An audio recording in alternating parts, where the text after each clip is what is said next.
Hey everyone, Coach Mark here. Before I dive into today's topic, make sure to find me over on Instagram as Coach Mark Estrabio. I offer one-to-one coaching. It's what I do full-time, and the odds are very good. I'd love to work with you. Also, bear with me. I'm just getting over a little bit of an illness, so my voice might sound a little different. With that being said, let's get into it.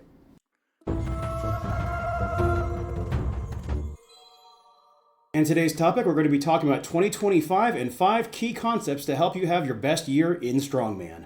Now, what are those 5 key concepts? Very simple. We're going to be talking about skill versus strength development, phases in your training, cardio. Yes, really, cardio.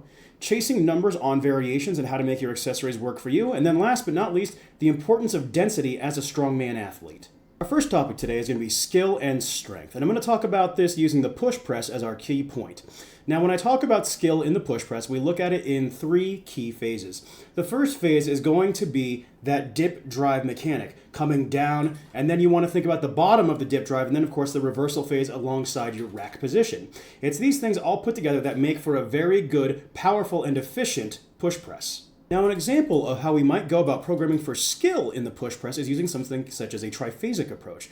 For the first 3 weeks, we might use an exaggerated eccentric in your dip drive. Then for the next 3 weeks, we'll pause at the bottom of your dip drive. And then for the last 3 weeks, we might use what are called reactive reps, where you'll do the full rep, come down, and just cycle through them. The idea there, getting you used to cycling the reps more efficiently, as well as how to maximize that stretch shortening reflex so you can get more out of your dip drive in the push press. And then usually you'd want to pair this with something such as a front squat to help improve your rack position. And even then, you could also use a triphasic approach with the front squat to double down on improving those leg drive mechanics. And if you look on screen right now, here's an example of what that might look like across a 3x3 or 9-week total wave for both your push press as well as your front squat. Now, one thing worth mentioning is in the front squat, our eccentric phase, we're going to be using either a box or squatting to pins. And the reason why is, although some people argue that the pin squat might be better served in the isometric phase, I think it works better in the eccentric phase because you're not going to want to crash into the pins. You want to control that weight coming down. And as a side note, if you are trying to improve your log push press, do the front squat with straps, as that more closely emulates the rack position. Now, the next thing we want to talk about is understanding the importance of phases in your training, namely show prep versus the off season. Now, when it comes to our competition prep, obviously it's going to be highly event-specific work. In essence, you are jamming a square peg into a round hole because you need to adapt to the show rather than the other way around. It's going to be less flexible in this training phase. Event-specific peaking, you want to think overall you're probably going to have much lower volume and you're going to be training with much higher intensity. So be very mindful of recovery in this phase and also just where your headspace is at. Because you're so fixated on where your body is, how everything's moving, it can get really easy to think, oh, well, something feels off. This entire prep is a huge trash fire, blah, blah, blah, blah. And that's one of those things we want to preempt that by being smart in our base building phases. Whereas in the off-season or preparatory phase, this is more of your general development. We're looking at strength, muscularity, conditioning, everything really. At day's end, what you want to be doing in the off-season is building the best possible you. That way you have a better square peg as you try to jam it into a round hole when it comes time for competition prep. And you do this by building general strength as well as addressing your weaknesses. So you want to be overall just more fit. You want to be more strong. You want to have a wider base. Your training in the off-season is going to look very different from your competition prep, and this is one of those things that if you can be smart about that, you'll have a much longer career in strongman, and you'll also help sidestep some of those overuse issues that become so common when you train the implements week in, week out, especially if you're going heavy all the time. Just to dive a bit more into this, I'll use myself as an example. When I train on the log lift, my low back gets extremely fatigued. If I'm prepping for a show that's 12 weeks from now, the odds are very good that I'm not going to be able to do too much to address that in those 12 weeks. That's what the off season is for, is what can I do to develop a better version of me whose low back will handle the demands of log while also prepping for every other event in an upcoming show. So here's what that might look like in practical execution. So on the log, I'm going to spend more time on the rack position as well as holding it at lockout so I can find my balance points. I might use double dip reps on the push press to help improve my mechanics there as well as see where I'm hyperextending.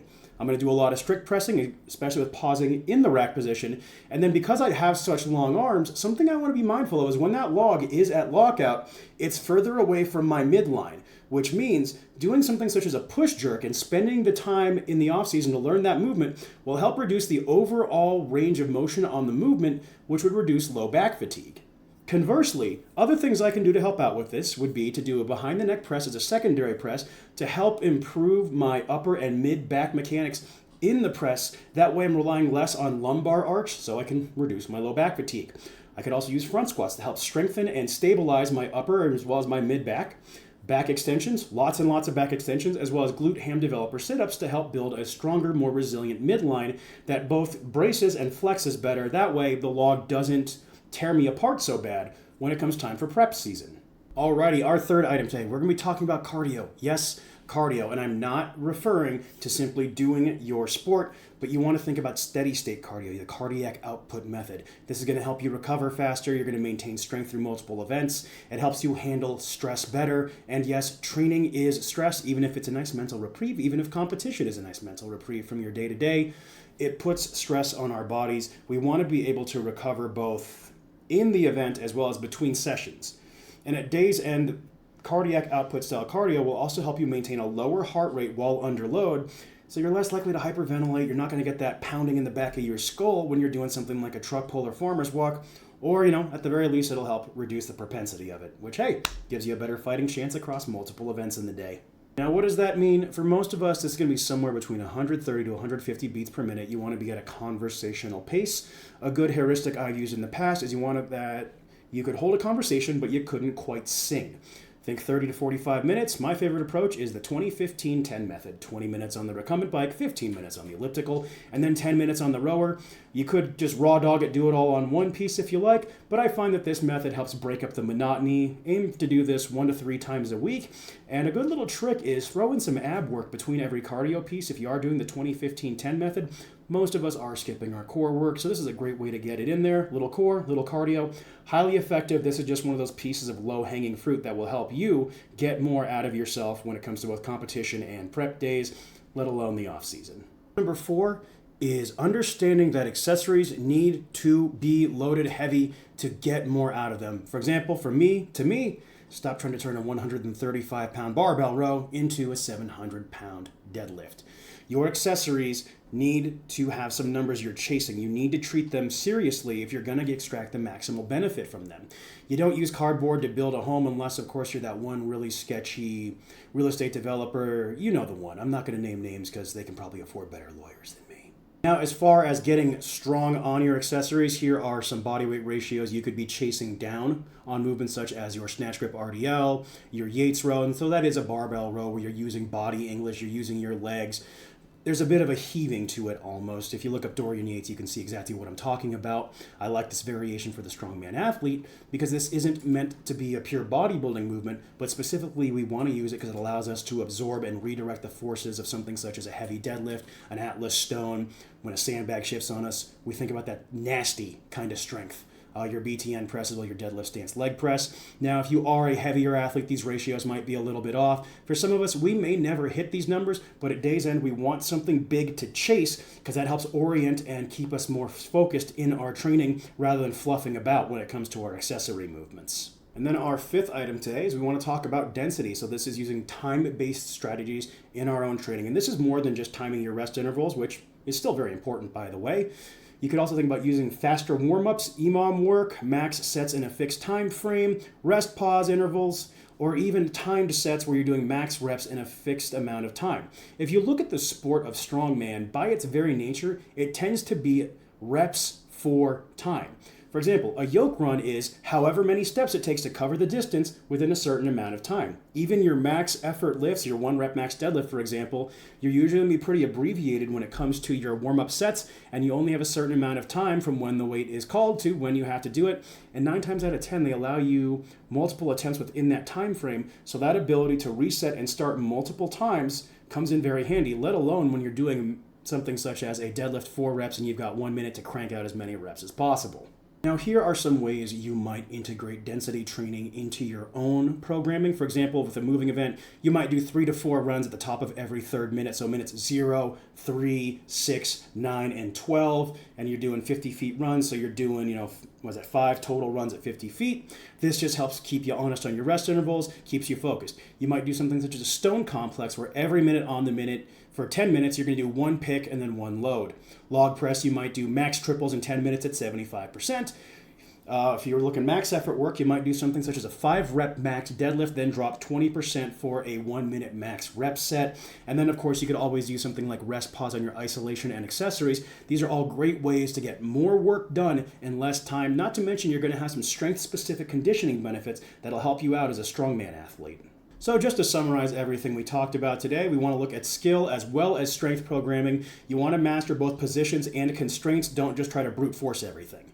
Think about training phases. In the off-season, you're building a better you, and in your preparation phase, you're taking that best version of you and you're, again, jamming that square peg into a round hole and making yourself adapt to the show. Number 3, steady state cardio. You want to live longer, you want to be healthy. At day's end, if you are a strongman athlete, you're probably a little heavier than most of the population. Even if it's pure muscle mass, at day's end, that extra mass is more strain on your heart. Make it strong. Get strong as hell on your accessories. You should be lifting insane amounts of weight there, with quality form, of course, to maximize carryover from them. You're not going to turn a 135-pound barbell row into a 700-pound deadlift. Use density and time-based work to help improve conditioning, get more work done in less time. It also helps just prep you for the strain and rigor of a full competition. And here is what a hypothetical week of taking my own advice might look like. On lower intensive day, I'll work up to a 5RM and an axle deadlift, then I'll drop 20%, maybe do a rest pause with set with that. Then after that, we'll do an SSB dead squat versus chains, just spamming fours for 10 minutes, a Yates row, a lat pull down, back extensions. Upper intensive day, we'll do a BTN press, 5RM, and then do a rest pause set, dropping 20%. Strict log press, again, we'll just spam fours for 10 minutes. Rest pause dips, some 3-way delts, which is a front raise, a side raise, and then a rear raise. Great exercise, by the way. Then we'll do an every minute on the minute alternating set of body weight rows and body weight skull crushers for 10 minutes. So that's 5 by 10 of each, just back and forth. Hit a 20-15-10 cardio day. Then the full body developmental day, this one's going to be pretty rough. I'll do a triphasic with the front squat, triphasic with the log, a snatch grip RDL for a heavy set of 5 to 8, and then a back off set of 10 to 12. Then after that, we'll do a pull-ups and face pull superset, do 6 pull-ups, 25 face pulls, and then after that, a rest pause of the overhead triceps extension, and then we'll do another 20-15-10 cardio day. 3 lifting days, 2 cardio days, plus I have my weekends off. This would be a really good cohesive approach that integrates everything I talked about today. Thank you all so much for watching. Hopefully that gives you some good ideas for how you're going to go about skinning the cat of your 2025 and making this your best year in Strongman. Make sure to follow, comment, like, share, and subscribe. It really means a lot to me, helps me grow the page. And I do just want to take a moment and say thank you to everyone. This past year was really my first year where I tried to put a lot of energy into YouTube, and it's been a really great time. It's helped with the business. But also, I've just really enjoyed the community, the positivity and kindness that I've been welcomed with really means a lot. So this is sincerely Mark saying this. Thank you all so much. I'll look forward to putting out more content in the year ahead. And, anytime you got questions, let me know. I'd love to put out content that you folks actually find useful. Again, I offer one-to-one coaching. It's what I do full-time, but I'll catch you in the next video.